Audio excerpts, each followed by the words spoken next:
Hello, good morning, students. Today we are going to start a new topic and chapter basic accounting term. Okay, basic accounting term. We will learn some basic accounting term in this video. Okay, starting with the first term business transaction. Business transaction. What is business transaction? All economic activities which is done in the business are called business transactions. Economic activity means where money value is attached in the transaction is called economic transactions. So financial transactions or economic event concerned with the money, point to be noted, concerned with the money or money worth, goods or services. Financial transaction और economic event कौन सा होता है बेटा? Which is concern with the money और money worth good और services, arises out of transfer और exchange of goods and services, arises out of transfer or exchange of goods and services which brings a change in financial position are called business transaction. बेटा business transaction में क्या है? जो भी हमारी economic activity business के अंदर हुई है, जो भी हमारी इकोनॉमिक एक्टिविटी बिजनेस के अंदर हुई है। अब इकोनॉमिक एक्टिविटी कौन सी होती है? Which is related to the money, ठीक है, जो मनी से रिलेटेड हो, जिसमें मनी वैल्यू हम अटैच कर सकें, वो सारी हमारी बिजनेस फाइनेंशियल ट्रांजैक्शन और इकोनॉमिक ट्रांजैक्शन के अंडर में आता है। तो इकोनॉमिक इवेंट वो है जिस पर हम, जिस ट्रांजैक्शन में, जिस बिजनेस के लेन देन में हम मनी वैल्यू अटैच कर सकते हैं, उसको हम क्या बोलते हैं? Economic event. ठीक है, कंसर्न विद द मनी, जैसे मनी से कंसर्न है, या मनी वर्थ गुड्स और सर्विसेज, जो भी मनी में हो, गुड्स हो या सर्विस हो। ठीक है, जैसे सामान खरीदा या बेचा, ठीक है, सर्विस ली या दी, लेकिन जिसमें क्या अटैच्ड हो? मनी भी अटैच्ड हो, है ना बेटा। किसी से कोई सर्विस ली तो साथ में कुछ पैसों में ली हो, किसी को दी हो तो कुछ पैसों में दी हो, गुड्स खरीदा हो या बेचा हो तो कुछ पैसों में बेचा हो। तो ध्यान रखना, जिस ट्रांजेक्शन में मनी इन्वॉल्व है, जिस बिजनेस के लेन देन में, देखो ट्रांजेक्शन का सिंपल मीनिंग है बेटा लेन देन, ठीक है। अब बिजनेस ट्रांजेक्शन का मतलब फाइनेंशियल ट्रांजेक्शन में आ जाता है, यानी कि जिसमें मनी वैल्यू भी अटैच्ड हो, ठीक है।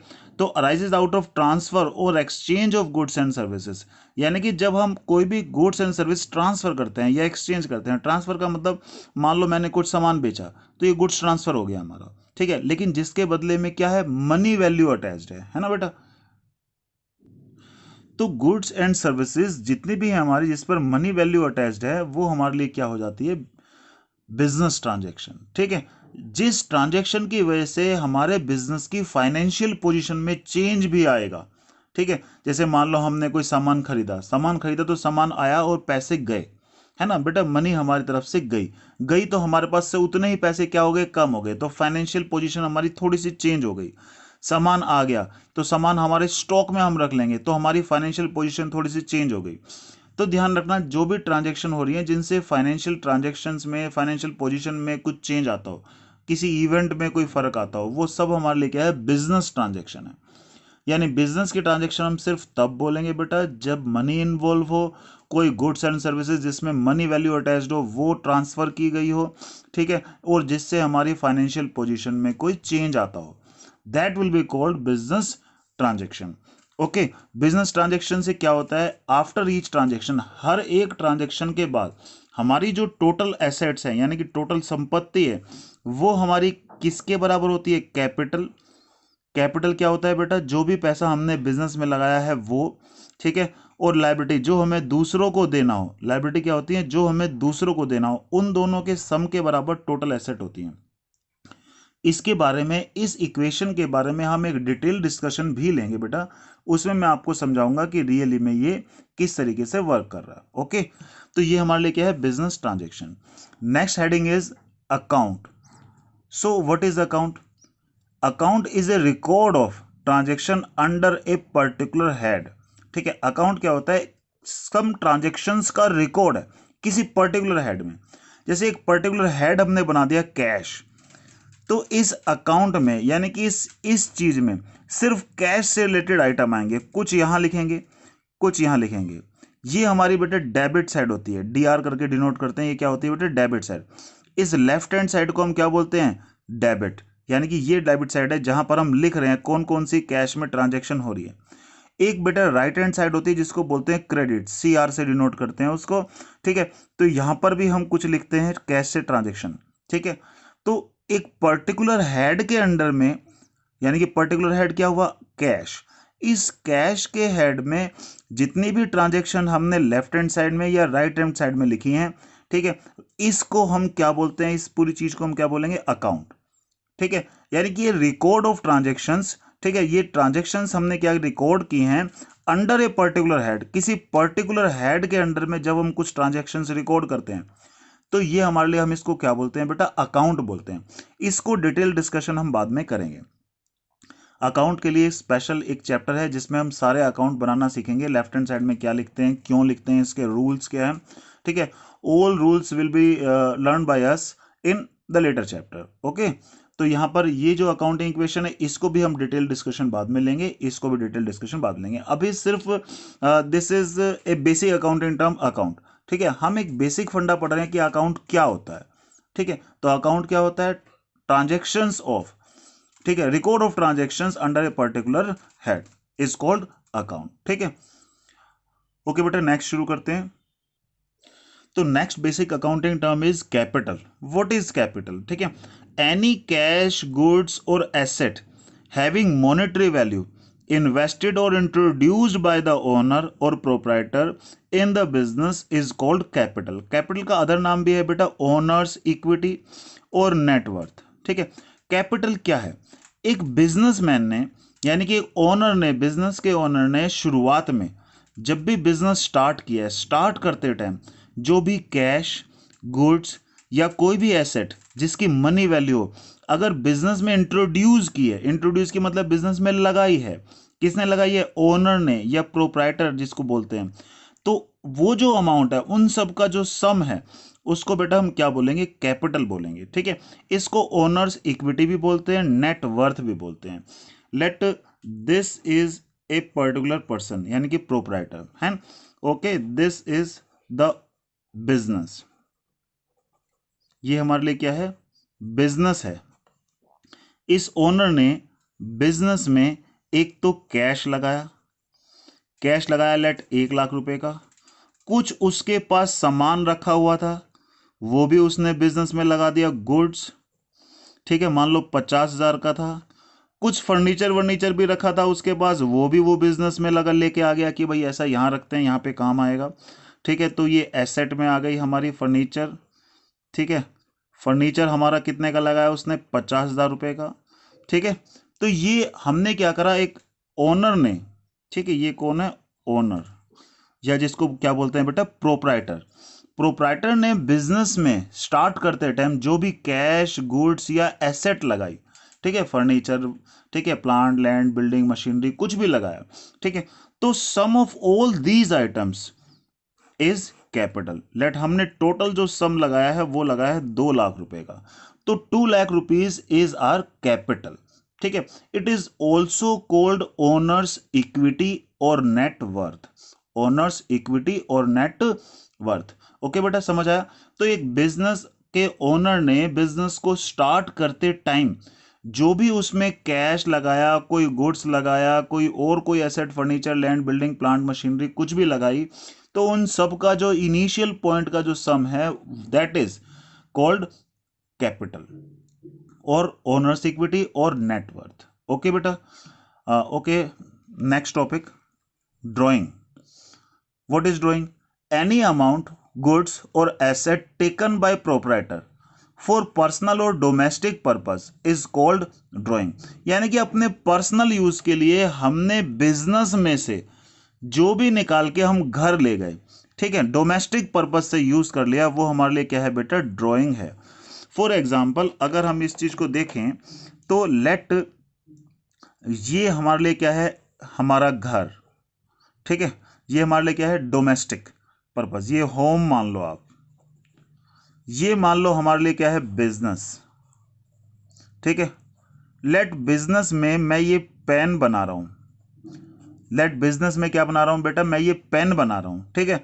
अब पेन की तो घर में भी जरूरत है, तो मैंने क्या करा, कुछ पेन यहां से निकाल के अपने घर ले गया, ठीक है। कितने के पेन ले गया, मान लो मैं 5,000 रुपए के पेन ले गया, 5,000 रुपीज के गुड्स हैं, ठीक है। हम सामान क्या बना रहे थे बिजनेस में, पेन बना रहे थे, तो पेन हमारे लिए क्या है, गुड्स है। तो मैं गुड्स निकाल के अपने घर ले गया, कितने के, 5,000 रुपए के। तो इसको हम क्या बोलेंगे, अपने पर्सनल यूज के लिए जो भी मैं ले गया वो सब हमारे लिए क्या है बेटा, ड्राइंग हो जाएगी, ठीक है। हम जब बिजनेस करते हैं तो सिंपल सी बात है, बहुत सारा सामान बेच रहे हैं, सब कुछ कर रहे हैं, तो कैश आ रहा है बिजनेस में, है ना। हमारे बिजनेस में क्या आ रहा है, कैश। अब घर में भी हमें पैसों की जरूरत पड़ती ही है, ठीक है। कहाँ से लेंगे, बिजनेस से निकाल के पैसे कहाँ ले जाएंगे बेटा, घर ले जाएंगे।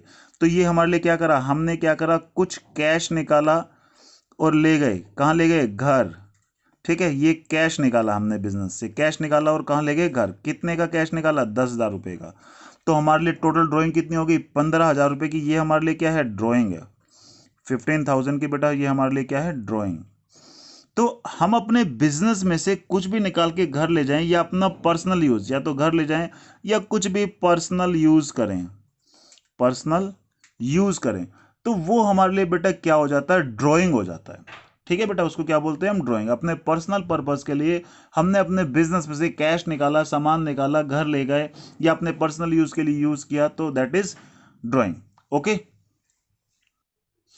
Next topic is liabilities. What is liabilities, any amount payable by the business to the owner और to the outsider is called liability, ठीक है। बिजनेस कोई भी पैसा ओनर को देगा या किसी आउटसाइडर को देगा, तो वो उसके लिए क्या होगी, लाइबिलिटी। यानी कि all amount which is to be paid, which is to be paid, जो हमें दूसरों को देना है वो लाइबिलिटी है। जो भी हमें दूसरों को देना है वो लाइबिलिटी है। But remember first that business, business and owner, these are two separate things. Okay, let, मैं एक ओनर हूं, ठीक है। मेरा नाम क्या है, कपिल।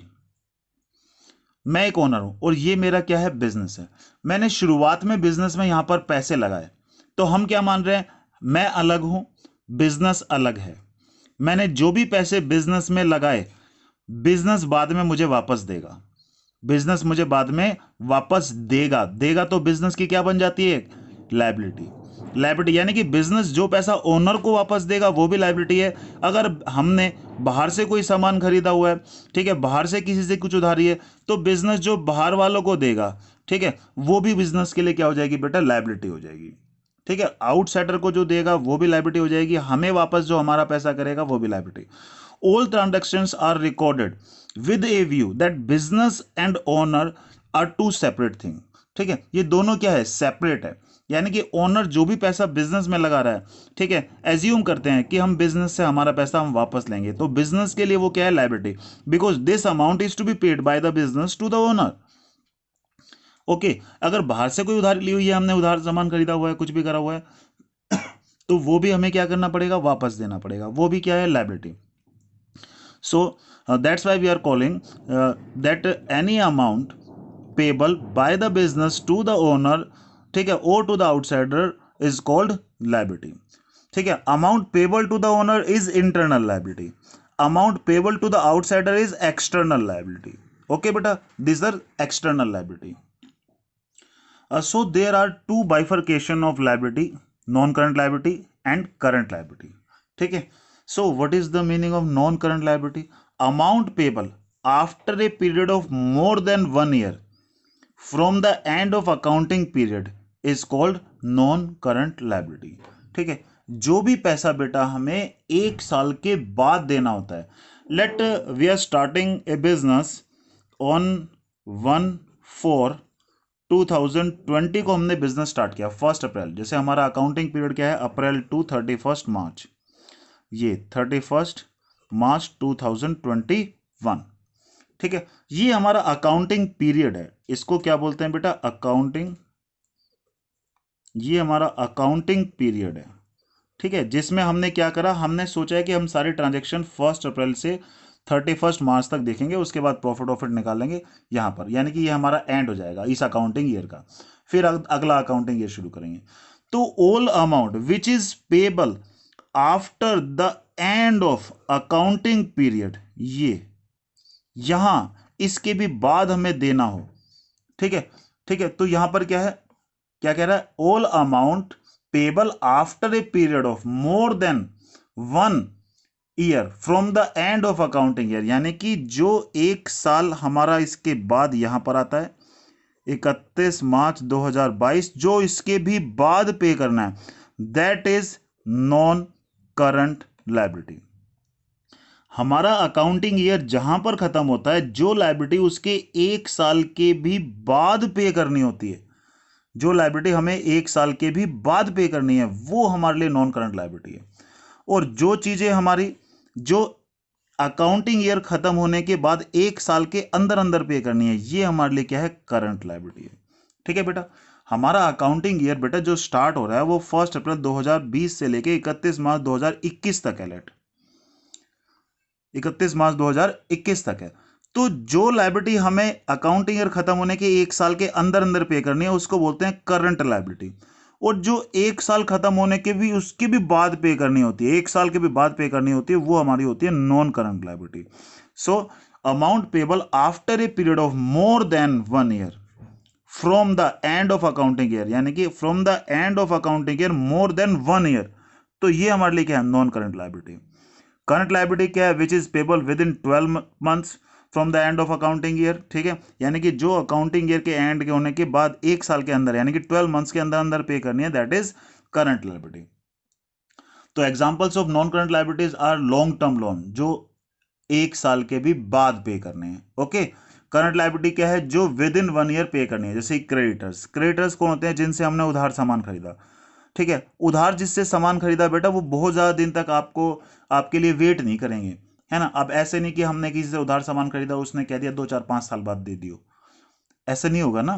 तो वी हैव टू पे that amount with in 12 months, ठीक है। जब 1 2 3 महीने का ही उधार होता है, बहुत ज्यादा उधार नहीं होता है, ठीक है। तो ये हमारे लिए क्या है, करंट लायबिलिटी क्या हो गई, क्रेडिटर्स, बिल्स पेबल, वो बिल्स जो पे करने हैं, अभी पे करने हैं विद इन 12 मंथ्स, ठीक है। तो these liabilities are called current liabilities, ठीक है, विच आर पेबल, वो कहता है आफ्टर 1 ईयर, ठीक है, from the end of accounting year, then it will be called non current liability. Okay, so this is liability, ठीक है।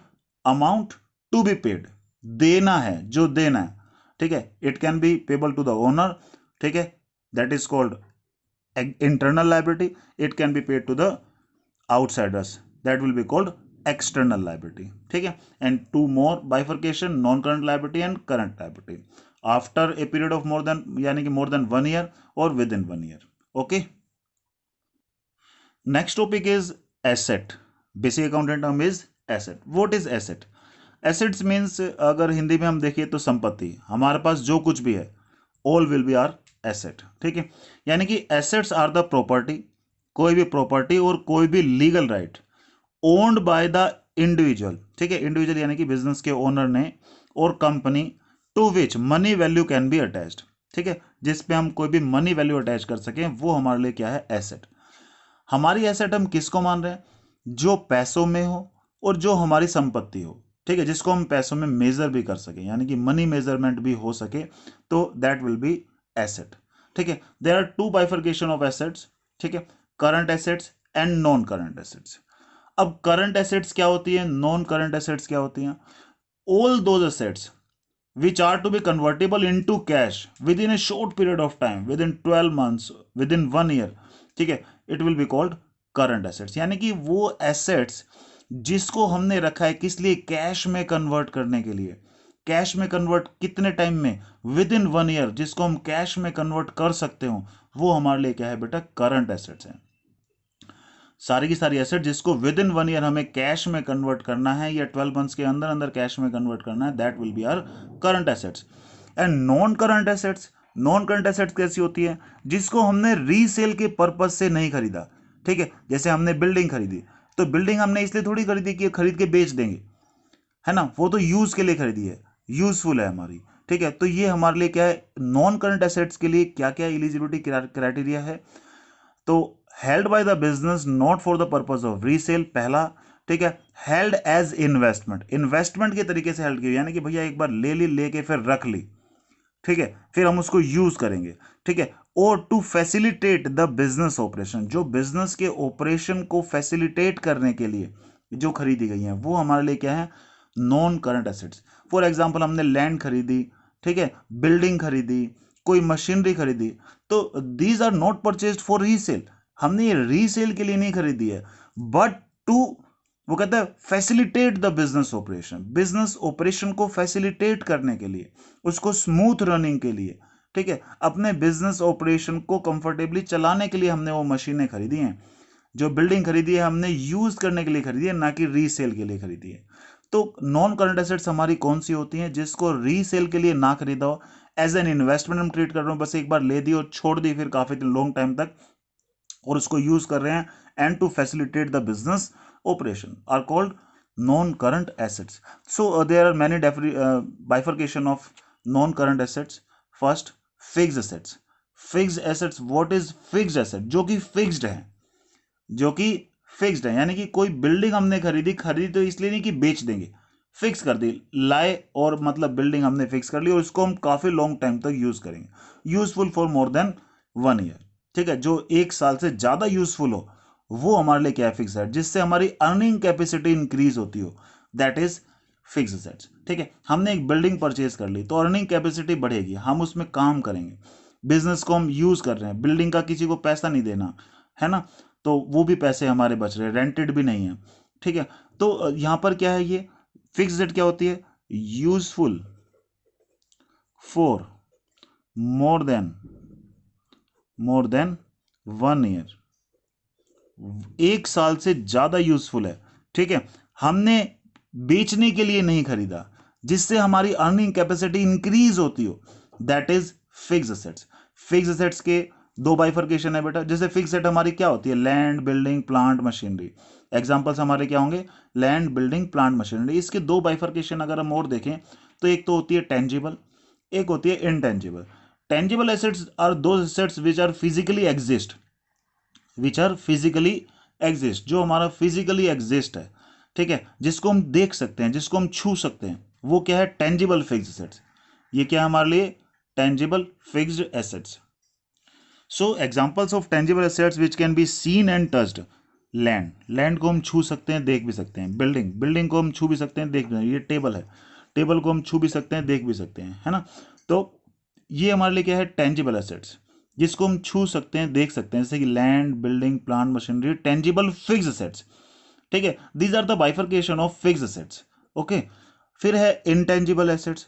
इंटेंजिबल एसेट कौन सी होती है, जिसको देख नहीं सकते, छू नहीं सकते, सिर्फ फील कर सकते हैं, ठीक है, जैसे कि गुडविल, हमारी गुडविल जब हम मार्केट में बैठे हैं, ठीक है, एक रिलायंस की जो गुडविल है, एक मारुति की जो गुडविल है, कोई न्यूली स्टैब्लिश बिजनेस से इनकी ज्यादा गुडविल है ना, जिसको हम मनी में मेजर कर सकते हैं बेटा, ठीक है, लेकिन किसी की गुडविल को जस्ट आप फील कर सकते हो, ठीक है।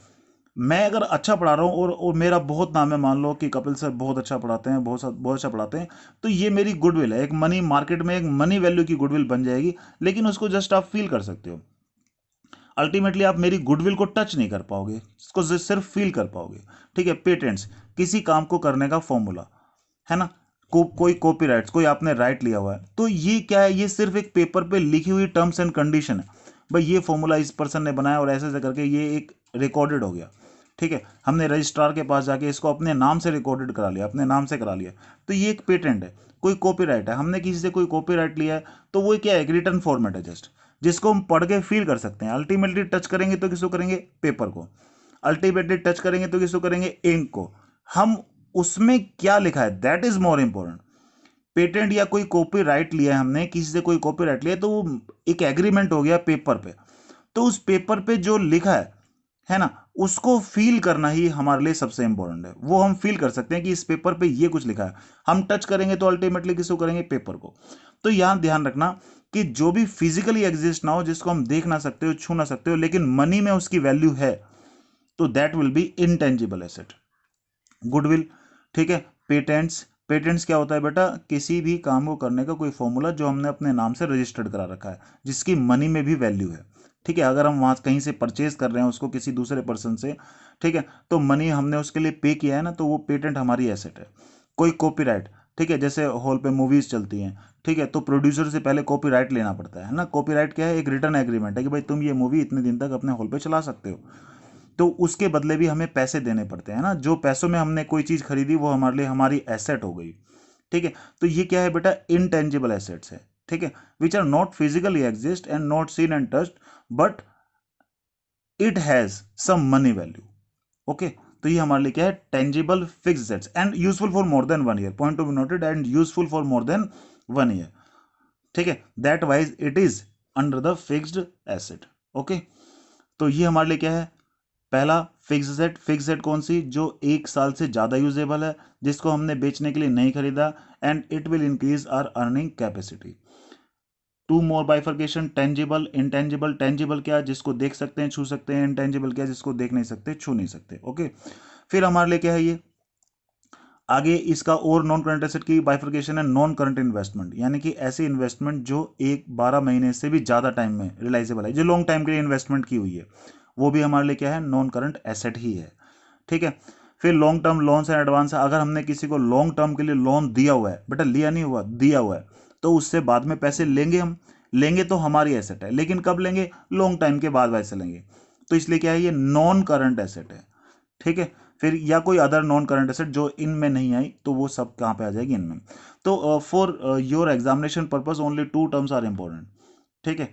नॉन करंट एसेट क्या है, इसका मीनिंग, फिक्स्ड एसेट इसके bifurcation, these two are important from your examination point and you have to learn only these two, ठीक है। अदर्स की मैंने इसलिए एक्सप्लेनेशन नहीं लिखी है क्योंकि this is only for the knowledge, ठीक है, कि इसके नॉन करंट एसेट्स में ये भी आते हैं, लेकिन अभी ये आपके लिए इंपॉर्टेंट नहीं है, ये आपसे पूछे नहीं जाएंगे, ठीक है। 11th क्लास के पर्पज के लिए, ठीक है, these two terms are most important, non current assets, fixed assets, and bifurcation of two, tangible and intangible. Okay, next topic is receipts, ठीक है। रिसिप्ट्स में क्या है हमारे लिए? ऑल अमाउंट रिसीव्ड और रिसीवेबल, जो मिल गया या मिलने वाला है, फॉर सेलिंग ऑफ एसेट, कोई भी एसेट बेच के, गुड्स बेच के, सर्विसेज दे के, कुछ भी मिलेगा इनमें से किसी भी चीज से, दैट विल बी रिसिप्ट्स, ठीक है। तो इसमें there are two bifurcation of receipts. क्या है हमारे लिए? रेवेन्यू रिसिप्ट्स, और ये क्या है? कैपिटल रिसिप्ट्स, ठीक है। रेवेन्यू रिसिप्ट्स क्या है? जो रिकरिंग नेचर का है, जो बार बार आपको मिलेगा, वो रेवेन्यू नेचर है, ठीक है। कैपिटल रिसीट वो है जो रेवेन्यू नेचर का नहीं है, यानी कि रिकरिंग नेचर का नहीं है, ठीक है, जो हमें कभी कभी मिलेगा, ठीक है। रेवेन्यू नेचर का जो क्या है? ऑल अमाउंट रिसीव और receivable in normal course of business activity, in normal course of business activity. जैसे बिजनेस हम मान लो ये पेन का कर रहे हैं, तो इस पेन को बेच के बार बार जो पैसे मिलते रहेंगे, बार बार हम इससे एक पेन को बेचेंगे, दूसरा बेचेंगे, फिर तीसरा बेचेंगे, कंटिन्यूसली पूरे साल पेन बिकते रहेंगे, तो पैसा आता रहेगा, तो वो हमारे लिए क्या है? नॉर्मल बिजनेस एक्टिविटी है। ये हमारे लिए क्या हो गया? Revenue receipts. लेट मान लो मैं ट्यूशन पढ़ा रहा हूँ, तो मैं ट्यूशन पढ़ा रहा हूँ तो वहां से मुझे फीस मिलती रहेगी, हर महीने मिलेगी, है ना, हर महीने बार बार मुझे फीस मिलती रहेगी, तो वो हमारे लिए फीस रिसीव भी क्या हो जाएगी? Revenue receipts.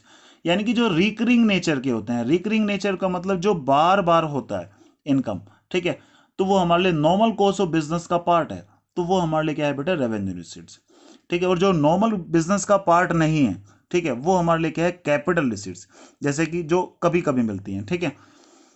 जैसे अमाउंट रिसीव और receivable against the transaction which are not revenue in nature, जो रेवेन्यू नेचर के नहीं है, जो बार बार नहीं मिलती, ठीक है, वो हमारे लिए कहाँ आती है? कैपिटल रिसीट में। जैसे मान लो बिल्डिंग खरीदी, एक बिल्डिंग को हमने बेच दिया, तो बिल्डिंग को बेचने के रोज रोज थोड़ी बेचते हैं बिल्डिंग को, ठीक है। एक बार बिल्डिंग चलो भाई पुरानी हो गई, चलो यार अब इसमें बिल्कुल भी बात नहीं बन रही, या कोई मशीन बहुत पुरानी हो गई, अब तो ये बिल्कुल ही कचरा हो गई है, अभी इसको हमें फेंकना ही फेंकना है, और फेंक के जो भी मिल जाए वो मिल जाए, ठीक है। तो कोई भी लैंड, बिल्डिंग, प्लांट, मशीनरी, कोई ऐसी चीज जो नॉर्मल कोर्स ऑफ बिजनेस में हम जनरली नहीं बेचते हैं, जैसे हमने नॉर्मली टेबल खरीदी, टेबल बेचने के लिए नहीं खरीदी, फैसिलिटेट करने के लिए खरीदी थी। बिल्डिंग बेचने के लिए नहीं खरीदी थी, फैसिलिटेट करने के लिए खरीदी थी। मशीनरी, फर्नीचर, ये फैसिलिटेट करने के लिए खरीदा था। तो इनको अगर एक टाइम के बाद बेचना पड़ जाए तो वो कैपिटल रिसीट में आता है। ओके, जो normal course of business activity है वो रेवेन्यू रिसीट्स है, जो normal course of business activity नहीं है लेकिन फिर भी बेचने से हमें पैसा मिल रहा है, that will B capital receipts. Okay, तो अभी हम इस क्लास के लिए यहीं पे इसको एंड करते हैं। एंड जो लेटर जो हमारे लिए बेसिक अकाउंटिंग टर्म होगी that will be discussed in the next video. Okay okay बेटा, अभी आप इसको लर्न करें एंड आस्क योर डाउट्स, ठीक है? ओके बेटा।